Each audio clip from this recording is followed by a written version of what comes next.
Good evening, everyone. In tonight's show, we are discussing nuclear energy and how it can help Africa to move forward.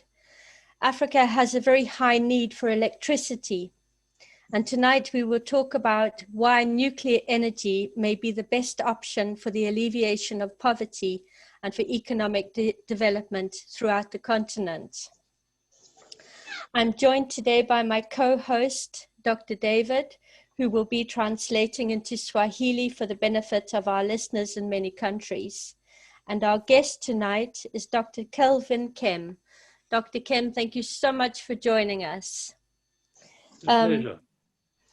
Dr. Kemm is a preeminent South African nuclear physicist and the CEO of Stratec Business Strategy Consultancy based in Pretoria. Dr. Kemm is a South African national treasure for his lifetime of dedication to the advancement of nuclear technology in South Africa and internationally. He studied at the University of KwaZulu-Natal, where he got his doctorate in mathematics and nuclear physics by the age of 26. He worked for many years at the Nuclear Energy Corporation of South Africa, which runs Koeberg, South Africa's nuclear plant. And Dr. Kemm believes that a healthy economy needs a wide appreciation of the role of technology. Dr. Kemm, would you like to say to our listeners why it is you are such a proponent of nuclear technology and how you think that it can help Africa to move forward? Well, as far as I'm concerned, nuclear technology is the cheapest, cleanest, and greenest energy source that there is. For some years now, there's been a campaign waged against nuclear around the world by people that spread very false stories that it's dangerous or expensive and so on. It isn't. And if you look at Africa and you look at the size of Africa, it's huge. Africa is bigger than the United States, China, Europe, and Japan, and India all added together. So it's wrong for people in Africa to look towards places like Europe and say, because it works there, it must work here. That's very wrong. Our conditions are completely different. We have long droughts followed by very heavy rains. We have very large temperature fluctuations from it being very hot in desert regions to being very cold at night. We also have dust, we have sandy areas and so on. So the conditions are so different that we really have to have African solutions for Africa thought up by Africans. Yes, we can look at what the other countries are doing, but then we must take information from them and we must sit down carefully and make a plan that benefits us. We mustn't just take their solutions on the assumption they'll work here. Yeah, thank you very much. I think we would definitely agree with that. Dr. David Buriag, could you please do a translation of what Dr. Kemm had to say? Thank you. Dr. Kemm amezungumza kuhusu itaji ya kuwa na umeme ambao unatolewa na nuclear katika bara letu la Afrika. Amezungumzia kama Afrika ni taifa kubwa ambayo ukichukua Marekani, Europa, China na India na Japani, yote inafanya hii continent ya Afrika. Na amezungumzia kama kuna umuhimu mkubwa sana wa kutumia nuclear katika continent ya Afrika kwa ajili ya kuhakikisha kama eneo lote la Afrika kuna umeme. Amezungumzia kama nuclear ni jambo nzuri sana kwa Afrika kwa sababu ni bei rahisi na ni kitu ambao ni muhimu kwa Afrika. Ukiangalia hali ya majangwa tunayo katika Afrika, tuna jangwa mbili la Sahara, Kalahari na vitu vingine ambavyo imeleta hali ya maji kuonekana kuwa tatizo kwa Afrika. Ndiyo kwa maana amezungumza kama ni jambo kubwa sana kwa Afrika kuangalia namna ya kuleta umeme kupitia nuclear. Correct. Thank you very much for that translation. I believe you have the first question for Dr. Kemm. Thank you very much, Sister Philippa, and thank you once again, Dr. Kemm, for being with us tonight. It's a pleasure. As you know, in Africa, we have always wrong impression about what nuclear can offer us. And my question is based upon the fact that many people in Africa, they always fear nuclear. They have got a wrong impression about nuclear energy because of, as many people say, the high level of risk that involve nuclear itself. So my question is this: how can you please help us understand, and our viewers, how is nuclear energy safe for community where the plant has been built, and how itself is it a clean energy? Thank you. Well, Dr. Briani, what you find with nuclear is that it's very, very safe. It's been very much exaggerated. In fact, you can look up figures to show you that many, many more people die from hydropower than have ever died from nuclear. In fact, other than the Chernobyl incident that happened in the former Soviet Union, where something up to about 60 people were killed, nobody has been killed in the nuclear power industry in the entire world. Nobody. I can give you an illustration of the Fukushima incident that many people know about. You hear people saying, oh, all the radiation that came out at Fukushima and there was a huge nuclear accident. It actually wasn't. It was an ordinary accident like would happen at any factory or at the airport or something like that. The total number of people who died from nuclear radiation at Fukushima was 0, nobody. The total number of people who were injured by nuclear radiation at Fukushima was 0, nobody. The amount of private property that was damaged by radiation from Fukushima was 0, nothing.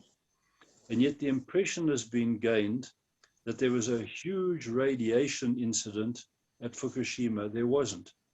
Yes, some radiation got out, but incredibly mild. It really is inconsequential, and nobody got hurt from radiation. The same with other incidents that you hear around the world.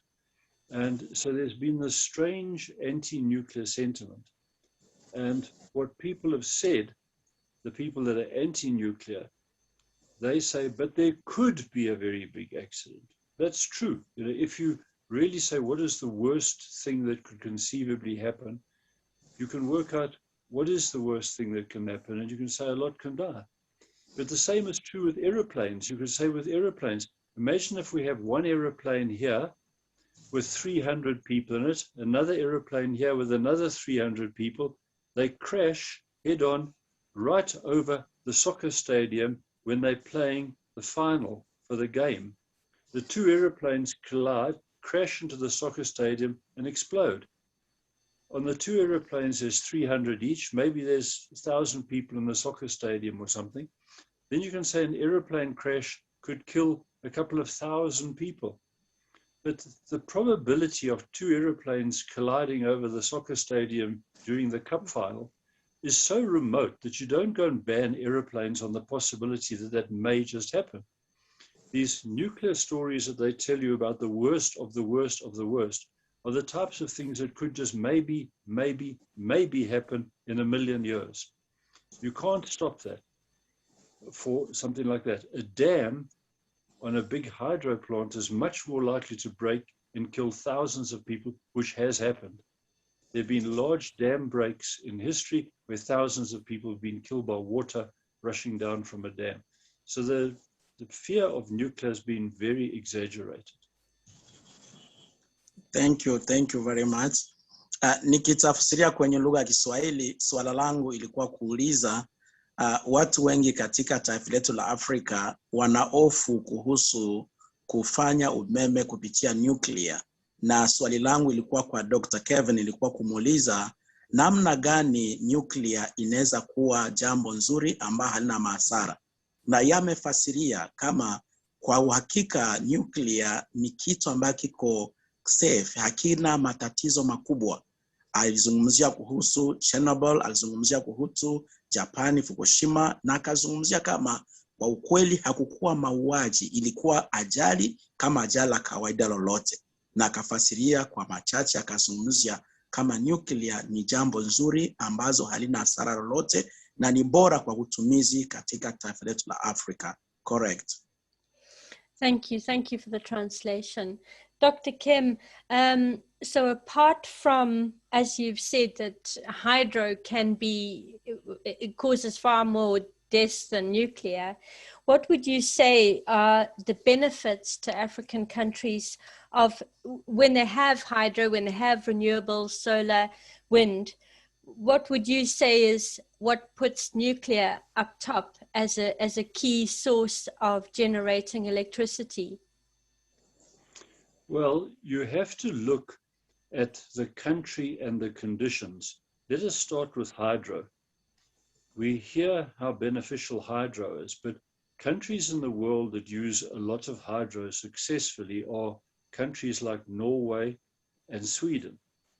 But if you're going to have a look at Norway and Sweden, they get a lot of rain. Also, the shape of the dam looks like that. In Norway and Sweden, their dams tend to be in cracks, like in fjords and so on, in rather mountainous regions. When you have a hydro scheme and it looks like that, it's the amount of water in here and the height, which is what gives you the power to drive the turbines. In the case of those dams that are like that, with also snow and ice and other water sources on the top that are always there running into the dam, the height stays essentially the same all of the time. So your pressure is the same all of the time. And the amount of water is in there is the same all of the time.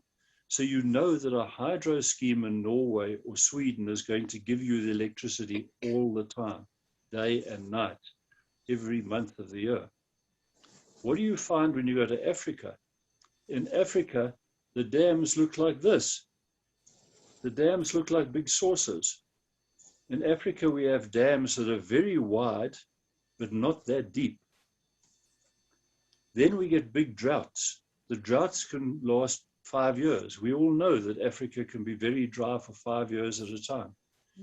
In the last couple of years, we've seen droughts take water out of the dams very dramatically. Lake Kariba, for example, was down to something like less than 25% full at the height of a drought. So your pressure goes away. If you lose half or 3/4 of the height of the water in a dam, you're losing half or 3/4 of the force to drive the water through the turbines. If you've also lost so much water, you haven't got much water left. So you can lose an immense amount of electricity in hydro in Africa. So the hydro is not that reliable. It turns out you don't want to find that your electric railway system and your electricity going to factories and so on is dependent on whether or not it rains. You need to have a much more reliable system than that. The same argument, to my mind, is valid for wind and solar. I want to emphasize, I'm not opposed to any solar in Africa. I'm not opposed to any wind. I'm not opposed to any hydro. But as I said at the beginning, you must match them up to where they will really cause benefit. There is no solar at night, always. The solar goes away at night. Even in the earlier morning and in the later afternoon, most of the solar isn't there because it only works when the sun is directly over the panel at lunchtime. Wind you only get when the wind blows. So if you have solar and you have wind together and it's nighttime, and the wind doesn't blow, then you've got no electricity at all. If you're relying on a mine that is working, say, a 24-hour cycle, then nobody can work underground in the dark, and nobody can get up to the surface in the dark. The air conditioning won't work. None of the systems will work. Railways won't work in the dark if they're electric railways, if there's wind and solar as the only supply. So that is a big problem with wind and solar. We keep getting told by people in Europe that wind and solar is a good idea, but they work differently in Europe. You know, the North Sea of England, for example, there's constant wind blowing over the North Sea. If you put turbines in the ocean and the sea there, your wind is a lot better, but it's still nowhere near 100%. As a rule of thumb, wind only delivers 1/3 of the quoted capacity. So if you hear that wind is 300 megawatts of wind has been installed, you'll only get 100. If solar is a quarter, so if you hear there's 400 megawatts of solar being put in place, you'll only get a quarter, 100, and then you will definitely get none at night. Whereas nuclear power runs all the time. A nuclear reactor, certain type of nuclear reactor, only needs to be refueled once every 1.5 years. Then you can choose the time when you want to switch it off as well for refueling. So you can plan ahead and turn the reactor off for refueling. A newer type of reactor, small modular reactor, which is being developed in South Africa, you never have to switch it off for refueling, because you continuously add small amounts of fuel in the top and you take the spent fuel out the bottom, so you never have to switch it off. And that's the single biggest advantage, is that with nuclear you get electricity all of the time, whether it's raining or not raining, whether it's daytime or nighttime, whether the wind's blowing or not. Thank you very much, Dr. Kemm. Dr. David, could you translate, please? Yes, thank you. Asante sana. Dr. Kemm alikuwa akizungumzia akijibu swali la dada Philippa ambalo aliuliza tofauti gani ilipo kati kukuwa na moto kupitia maji, jua na pia upepo. Na dokta amefasiria kama ukitafuta kupata umeme kupitia maji, sio kawaida kama vile unapata umeme kwenye nuclear.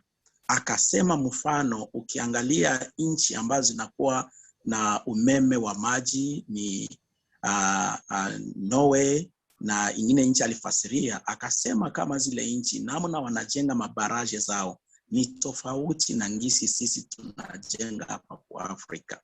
Na akazungumza hatari kubwa ya kupata umeme kupitia maji katika bara letu la Afrika, ambao unakuta kuna wakati kuna jua na maji yanakauka. Akazungumzia kuhusu laki moja ambayo ilikauka, maji kashuka, na maji najoshuka hivyo inakuwa ni tatizo kupata umeme. Sasa kama unajenga treni na unasema kama itatumia umeme na kuna wakati maji haipo, basi ile treni haitatumika vizuri, kwa sababu kuna wakati maji inakuwa mengi, maji inakuwa madogo. Akazungumzia kuhusu pia sola. Akasema kama wakati ya usiku ndio pale haupati moto wa sola. Unapata moto wakati unakuwa mchana ambao jua inapiga kwenye ile pano solaire. Akazungumzia kuhusu kupata umeme kupitia upepo ambayo inaitwa windi. Anasema kama unapata umeme wa hiyo system wakati kuna upepo. Sasa anaonesha kama ile njia zote tatu zinakuwa kweli sio bora, kwa sababu hautakuwa na uhakika kama utakuwa na umeme siku zote na muda wowote. Lakini akazungumza kama nuclear inakupa moto wakati yote, wala haina matatizo ya kusema kuna maji ama kuna usiku ama hakuna upepo. Sasa akafasia kama kweli ni jambo lizuri sana kwa Afrika, linaweza zikaleta maendeleo. Na kama unapenda kufanya viwanda katika nchi ama treni, njia moja kweli ya kuwa na umeme ambayo hauna mashaka ni kupitia nuclear. Correct. Thank you very much. I believe you had another question there for Dr. Kemm. Yes, thank you very much, Sister Philippa. Thank you again, Doctor, on being still with us here. My next question is that many governments in Africa, whether it be central government or provincial government, they always have the thinking that building a nuclear energy plant will be higher expensive. Therefore, they do try to avoid that way. Can you please help us understand how much can cost a small nuclear power plant? Thank you. Well, I don't believe that nuclear is expensive, because what you have to look at is what is it going to cost you for the electricity when the electricity comes out. Now, again, I need to emphasize that there's been anti-nuclear people around the world, particularly in developed first world countries. And these people have been anti-nuclear, and they come up with all sorts of stories that, to my mind, are not entirely true. They are often not working at all in the interests of African countries. If you look at the costs, you first of all have to say to yourself, what is the lifetime of the plant? In the case of nuclear these days, a nuclear plant is being built for a lifetime of 60 years, and it'll probably last 80 years, maybe even longer by the time it gets to the end.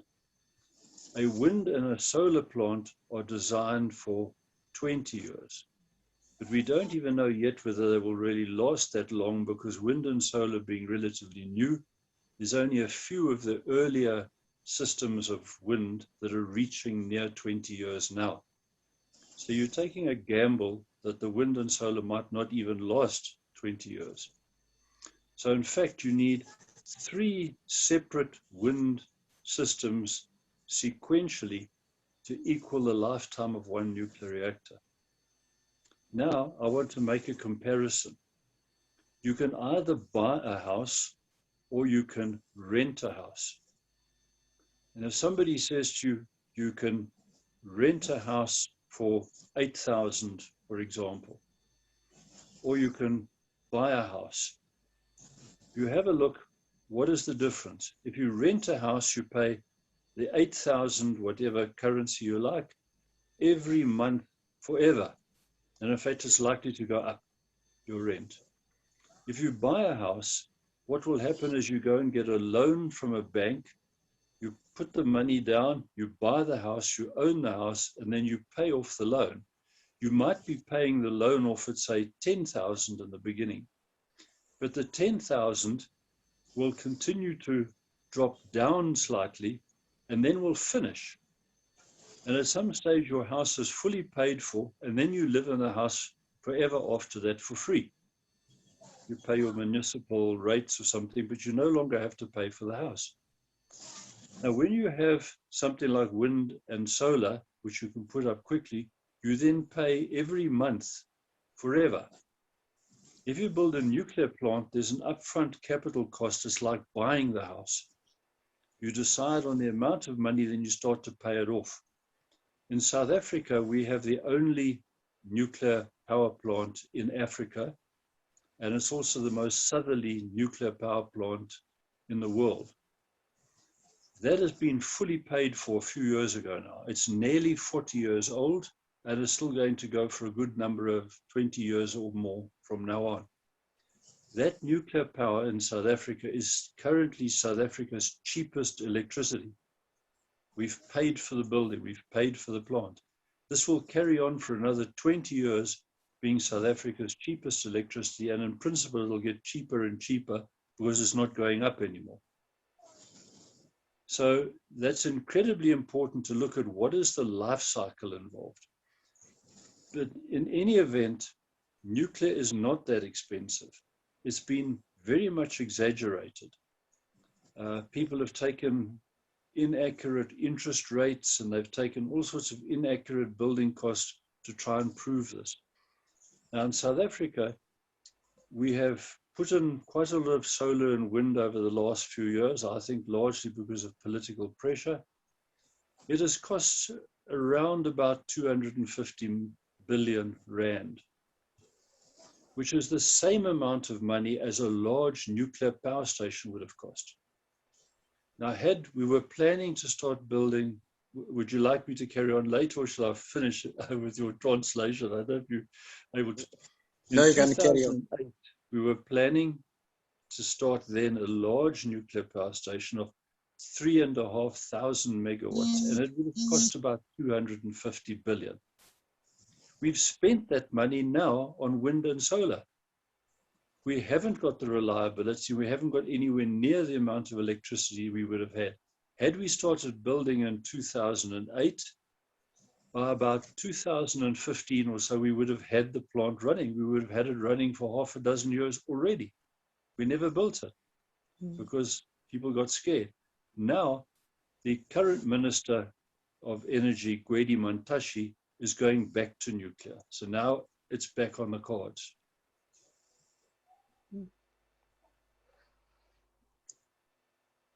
Thank you very much.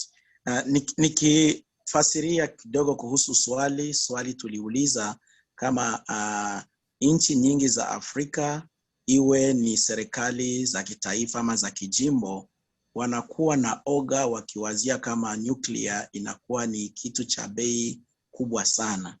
Na swali langu ilikuwa kumuuliza Dr. Kemm, nani nuclear plant inaweza kununua ngapi? Na yeye alifasiria, akaonesha kama tukiangalia bei ya nuclear ama ile plant ya nuclear, inakuwa kweli hatuelewe vizuri, kwa sababu anasema kama muda wa maisha ya kiwanda cha nuclear ni miaka 18. Ukilinganisha na solar ambayo ni miaka 20. Sasa anaonesha kama ukiangalia sasa ile pesa ambayo wanatumia kwa kujenga solar ama hydro, nukiangalia miaka yake ya kutoa umeme na ile miaka ya nuclear, unakuta kweli kama nuclear ni bora kabisa kuliko ingine njia yote ya matumizi. Alizungumzia kuhusu South Africa ambao walikuwa napenda watumie bilioni 250 kwa kujenga wind system kwa kupatia umeme, na hadi leo walijenga, lakini haikutoa ile umeme walikuwa wanatarajia. Kiasi leo minista ambaye anahusika na ile jambo amesema aone bora arudilie tena ujenzi wa nuclear. Sasa amesema kama kweli nuclear sio kitu cha bei kubwa ukilinganisha na muda wake wa maisha na namna inatoa umeme kila siku na kila dakika. Asante. Correct. Thank you very much. Dr. Kemm, we have a last question for you. Unless, Dr. David, you have any further questions. But my question would be on this small modular reactors that you've talked about. And I believe that these are, it is impossible for them to go into any meltdown. And as you said earlier, they never have to be switched off for refueling. So with this idea of the small modular reactors, be the safest energy option, and is there, I believe, some way of they can be linked together? And for instance, say they were on the coast of West Africa linking Lagos to Dakar, could this be a new solution to the energy needs of African cities or economic hubs? Small modular reactors are the answer for Africa. The small modular reactor is about 100 to 200 megawatts in size. Now compare that to a big nuclear power station now, which is like 3,500 megawatts. A large conventional reactor now is about 1,200 for one reactor, and you would put 2 or 3 of them on one site to make a nuclear power station. That's what South Africa was planning to do with the next big nuclear power station, is to put, say, 2 or 3 of those, so we would have a power station of 3,000, 3,500, something like that. The problem with the big reactors is that they need water for cooling, you have to cool the steam that comes from the turbines. So all the big reactors have to be on a coast or on a very large lake. You can't just put them anywhere. The Koeberg nuclear reactor in South Africa, now a nuclear power plant, is at Cape Town on the ocean. So that limits where you can put a big one. Also, of course, a big one is expensive. So the idea was born to come up with a very small reactor, which is only 100 or 200, which is now much, much smaller than 2,000 or 3,000. Now, a small reactor, although it's 100 or 200, will still easily drive an entire town or an entire community with mines and so on. It's still substantial. In South Africa, there's a town, for example, East London, and one of these reactors would drive the whole of East London. So they're not tiny, tiny. So that's the first thing, is to note that the reactors are much smaller. Then what's important is that the small modular reactors are divided into two types. The one is one that you can design that still needs water. That type of one is being designed in England and in a few other places where they can easily get to the coast. In South Africa, quite a few years ago, we decided to design one that doesn't need water for cooling at all. It's called a gas reactor. You can put that anywhere. If you want to put it in the middle of the desert, you can put it in the middle of the desert. Now, because South Africa is large, as I said earlier, Africa is very big, and African countries individually are generally very big. South Africa, for example, is the same size as the whole of Western Europe added together.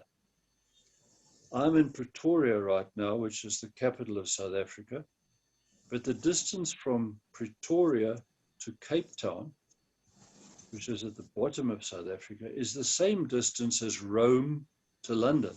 You see the difference?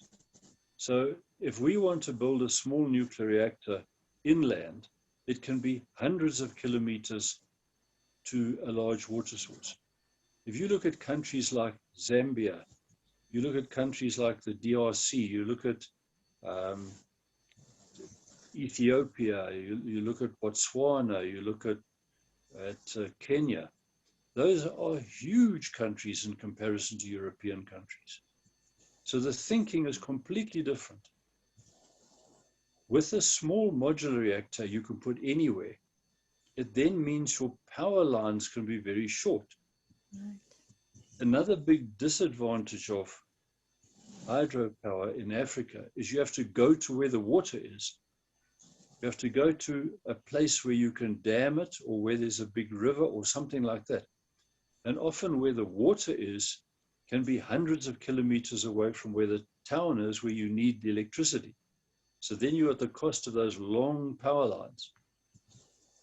Imagine if London had to get half of its electricity from Rome. At the moment, Cape Town, the Western Cape, gets half its electricity from the nuclear power station, but it's still getting the other half of the electricity from South Africa's coal, which is further away than Rome to London. Wow. They just don't have that concept in Europe. So African people must think of African conditions and African solutions. So this is why basing future African plans on small nuclear reactors is a very good idea. And I must emphasize, every single African country is perfectly capable of getting a small reactor and having the staff to run it. It's not beyond the finances or the technical capability of any African country to run a small nuclear reactor. It's not a problem. Nikitafsiria kwenye lugha ya Kiswahili, swali ilikuwa kuuliza kuhusu small modular reactor, ambao ni namna ndogo ya kuzalisha umeme kupitia nuclear, na Dr. amefasiria kama nchi za Afrika ni nchi kubwa ukilinganisha na nchi za Europe. na kwa hiyo kuna zingine nchi ziko mbali na maji, mbali na ocean. Akazungumzia kama kusudi wewe utumie hiyo nuclear plant inabidi uwe karibu ya maji. Akafasiria kama wakati hauko karibu ya maji inakuwa ni tatizo ya kusema ufanye hiyo uzalisho umeme kupitia nuclear. Na ndio akasema kama kumekuwa sasa ile wazo ya kutengeneza ile small modular reactor ili iweze kuwa mahali popote unajikuta. Alifasiria kuhusu nchi za Afrika na za Europe. Akazungumzia kama ukilinganisha kutoka Pretoria mpaka Cape Town ni zaidi ya kilomita 2000, ambayo ni kama vile ukitoka Rome ukienda London. Akafasiria kama ufikirie London itafute kutoa umeme kupitia Rome, itakuwa sio rahisi, lakini ndio ukweli na ndio ukweli wa nchi zetu za Afrika. Zinakuwa za Afrika nchi kubwa sana. Sasa ndio akazungumza kama kweli ni bora kusema kama kutumia ile small modular reactor kwa ajili ya kusaidia mahali popote mwingine ikuwe na umeme. Alizungumzia pia, akazungumzia zaidi kuhusu Afrika. Akasema kama nchi zote za Afrika zina ule uwezo ya kusema kama inaweza ikajizalisha zenyewe umeme kulingana na uwezo wa kifedha ambao nchi zetu za Afrika ipo nayo. Akasema kama Afrika, taifa za Afrika kweli haziwezi kuwa na hofu kusema zikuwe na yake small modular reactor, kwa sababu wana uwezo, wana kifedha, wanaweza kuifanya kwa ajili ya matumizi ya umeme na kwa ajili ya maendeleo katika taifa zao. Correct. Thank you for the translation. Dr. David, do you have any further questions for Dr. Kemm? I think I'm really satisfied. Most of my questions have been answered. I really appreciate it. Thank you. Dr. Kemm, we're reaching the end of this interview, and we deeply, deeply appreciate your joining us and making clear a lot of misconceptions that people have about nuclear energy and clearing up things that many people don't know. So we've learned a great deal, and it has been such a pleasure to have you. So we thank you very much, and we hope you have a blessed weekend. Thank you, Dr. Kemm. Okay, well, thank you very much for the interview. I hope it was beneficial. Oh, sure. And I was very pleased to be able to tell people all of this. I also want to compliment Dr. David on his excellent translations into Swahili. Thank you. So, David, to you, hamba gashli. Thank you very much. Thank you, Yabonga Kulu. Thank you very much, everybody. Good Thank evening. You. Good night. Thank you very much. Thanks, Thank you. Dr. Bye. Kemm. Bye. Goodbye. Bye. Bye.